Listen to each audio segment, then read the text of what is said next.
Chapter 167. The desirability of undertaking a journey in a group and appointing a leader. Hadith 958. Ibn Umar radiyallahu anhuma reported the Messenger of Allah sallallahu alayhi wasallam said, "Were people to know of what I know about the dangers of traveling alone, no rider would travel alone at night." Al-Bukhari. Right, could you just read the title again? Just to make sure that it is full. The desirability of undertaking a journey in a group and appointing a leader. Appointing a leader, one person, so in order to obey him. وَتَأْمِيرُهُمْ عَلَى أَنفُسِهِمْ وَاحِدًا يُطِيعُونَهُ. To make them appoint a person to be leading them in order to obey him. That's the chapter title. Hadith 958, Prophet ﷺ, he said, لَوْ أَنَّ, the people, they know what's going to come and happen to them.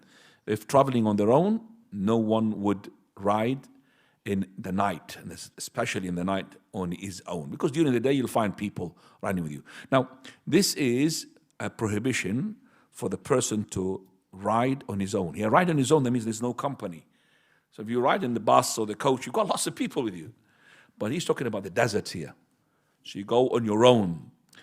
So the Prophet ﷺ said, if the people know what happens to them, then nobody will be going whether during the night or during the day. But there's a specification here during the day, the night, because the night is more of, you could say, possibility to have waswasa. The person is imagining that things is going to jump out of the trees, something is going to come and, what's with shaitan, you're really scared. Even if you are now, at the moment, if you go, let's say, during the night, and you start traveling between the, that's the forest, you still be scared. Huh? Scared who's going to jump on you, drug person there, drug addict or something is going to kill you, take money or something. Even if you're in a safe country, for example, you're still scared. But if you are with another person, you feel stronger. It's three people, you don't care where you're going. Three men, I'm talking about, women. Three men, you don't care because mashallah, you've got three. That's why we're going to find later on, three are good, two are no good, one is worse. So if you're traveling on your own, there is a big possibility there will be harm. Why? Because you might not find a person to help if you need help. You might not further find a person to protect you if you need a protection. You might find as well things that would, like animals, will dare themselves onto you, like a dog. A dog will terrorize you. But if you are on the other person, you start protecting yourself. But when he said, mention the night, as I said, more harm. And we're coming now to the following hadith, that is 959. Amr ibn Shu'aib radiyallahu an reported the Messenger of Allah sallallahu alayhi wasallam said, a single rider is Satan, and two riders are two Satans. Three riders form a group, At-Tirmidhi and Abu Dawud. The hadith, could you always make it closer to you, because this is on to the recording. So this hadith is not saying that the person who rides on his own is he himself shaitan. No, that means shaitan will be with him. If it's two riders, there will be also there will be two shaitan with him. One shaitan for him, one shaitan for the other person. If the three, so the shaitan is like the wolf. It goes to the sheep, which is away from the what?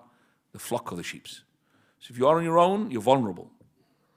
So the Prophet ﷺ, he said that it's not correct to go and travel on your own in the land.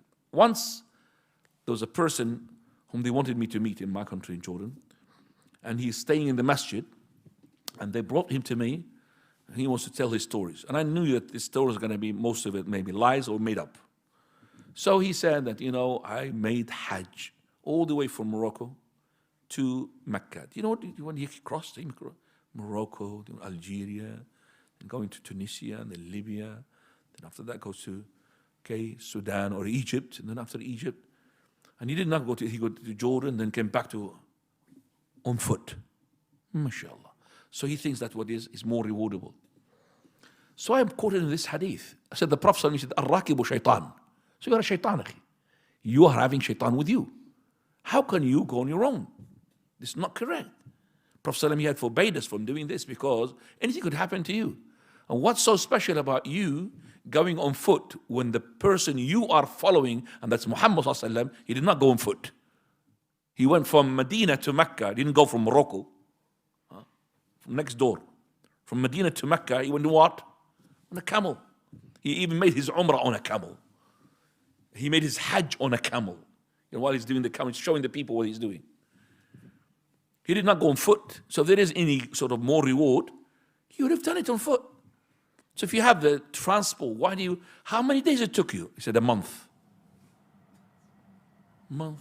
Well, what is the point of doing that? How much you lost here?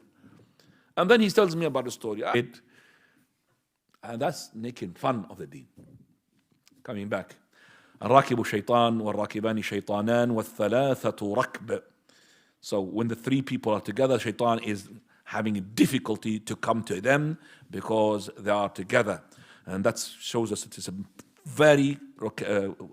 it's compulsory not to travel in your own, and the minimum is to be 3.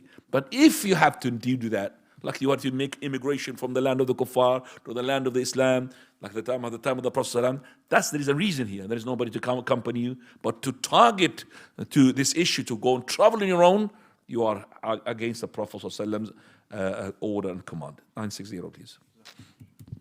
Hadith 960. Abu Suhaib al-Khudri and Abu Huraira radiyallahu anhuma reported, the Messenger of Allah sallallahu alaihi wasallam said, when 3 persons set out on a journey, they should appoint one of them as their leader. Abu Dawood.